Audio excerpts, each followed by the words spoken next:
아쉬운 주 52시간 보완제. 내년부터 주 52시간제가 적용되는 이 중소기업에 피해가 우려되면서 정부가 오늘 대책 방향을 내놨습니다.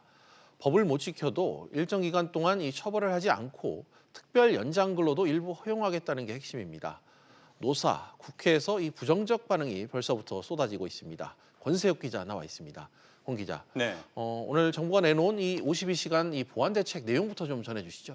네, 고용노동부는 내년 1월부터 주 52시간제가 적용이 되는 50인 이상 299인 이하 기업에 계도 기간을 부여할 방침입니다. 법을 어겨도 처벌하지 않는 기간을 두겠다는 건데요. 이 기간은 오늘 발표되지 않았습니다. 국회에서 관련 논의가 여전히 진행되고 있어서입니다.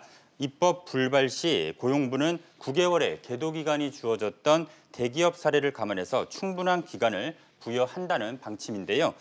이 때문에 적어도 6개월 이상은 주어질 것이라는 관측이 나옵니다.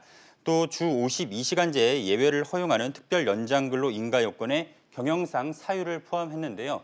설명 들어보시죠.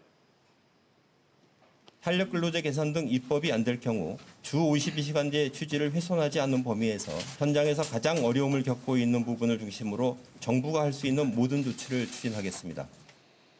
권 기자, 지금 이 특별 연장근로 인가 요건으로 경영상 사유가 포함된 이유가 좀 있을까요? 네, 특별 연장근로는 자연재해와 재난 등을 포함한 당한 사업장이 고용노동부 장관 인가를 받아서 연장 근로를 시킬 수 있게끔 한 제도인데요. 고용부는 중소기업 현장의 의견을 들어보니 일시적 업무량 증가 등에는 대응이 어렵다는 호소가 많았다며 확대 배경을 설명했습니다. 또 다른 나라를 살펴보면 근로시간 규제는 엄격히 하고 있는 가운데 특별 연장 근로는 넓게 해석하는 것이 일반적이라고 했습니다. 바로 설명 들어보시죠.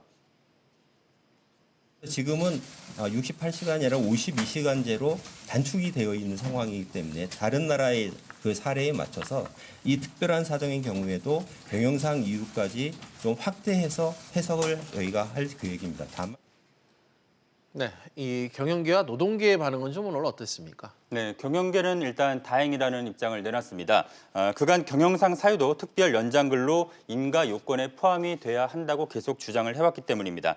하지만 정부의 보완 대책 방향은 결국 임시 방편이기 때문에 입법을 통해서 주 52시간제를 1년 이상 늦춰야 한다고 주장을 했습니다. 반면 노동계는 강한 비판을 제기했습니다. 특히 특별 연장근로 인가 요건 완화는 주 52시간제를 사실상 무력화시킬 수 있는 조치라고 지적을 했습니다. 이 때문에 민주노총은 총파업 투쟁 준비 계획을 함께 내놨습니다. 그렇군요. 입법을 촉구하는 지금 목소리가 많은데 이 국회에선 정부를 비판하는 주장이 제기됐다고요? 네, 그렇습니다. 김학용 환경노동위원회 위원장은 정부의 발표 후에 입장문을 내놨는데요.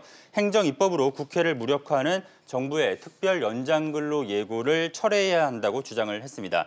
야당은 기업의 숨통을 틔워주기 위해 선택근로제 3개월 연장과 특별 연장근로 완화를 요구하고 있는데 정부와 여당이 회방을 지금 놓고 있다는 겁니다. 주 52시간제 보완 입법은 현재 환노위에서 여야 입장차로 진척이 없는 상황인데요. 공이 국회로 넘어오면서 여야 움직임에 관심이 모아집니다. 네, 권 기자 잘 들었습니다.